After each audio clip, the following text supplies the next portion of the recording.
और दर हमास और इजरायल जंग में इस वक्त एक बहुत बड़ी खबर मिल रही है। दोनों के बीच 50 बंधकों को छोड़ने को लेकर जो बातचीत चल रही थी वो फेल हो चुकी है। अहम खबर, पश्चिमी मीडिया ने यह दावा किया है कि हमास ने इजरायल के सामने गाजा में ईंधन भेजने की अब मांग की है और उसने 50 बंधकों को भी छोड़ने से साफ इनकार कर दिया।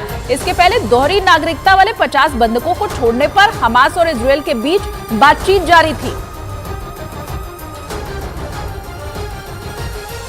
और इससे पहले हमास और इजरायल के बीच दोहरी नागरिकता वाले 50 बंधकों को छोड़ने पर बातचीत हो रही थी, जिन्हें हमास ने 7 अक्टूबर को इजरायल पर हमले के बाद बंधक बना लिया था। लेकिन इस बीच पश्चिम के media the wall street journal ने दावा किया कि हमास ने गाजा में ईंधन की सप्लाई की मांग करते हुए उन 50 बंधकों को छोड़ने से इनकार कर दिया, जिससे कि उसकी और इजरायल की बातचीत विफल हो गई। इससे पहले मानव हितों के लिए काम करने वाली अंतर्राष्ट्रीय संस्था द रेड क्रॉस ने यह दावा किया था कि हमास और इजरायल के बीच 50 बंधकों को छोड़ने की बात पर सहमति लगभग बन गई है और जल्दी उन्हें हमास छोड़ने वाला है। जंग को 2 हफ्ते से ज्यादा हो गए, लेकिन इजरायल अब तक हमास के उसामा बिन लादेन कहे जाने वाले यहिया सिनवार तक नहीं पहुंच सका है।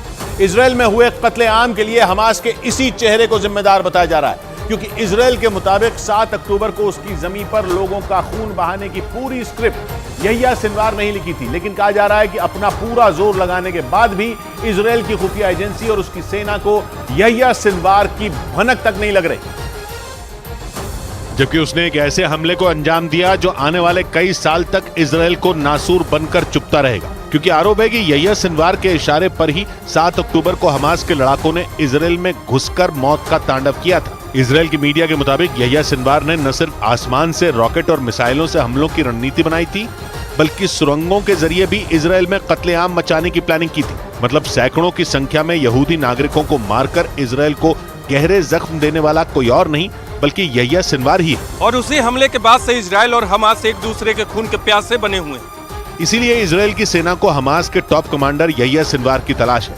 जिसे इस चरमपंथी संगठन का उसामा बिन लादेन तक कहा जाता है। इजरायल की सेना ने यहिया सिनवार को बुराई का सबसे बड़ा चेहरा बताया है और हर हाल में उसे मार गिराने की कसम खाई।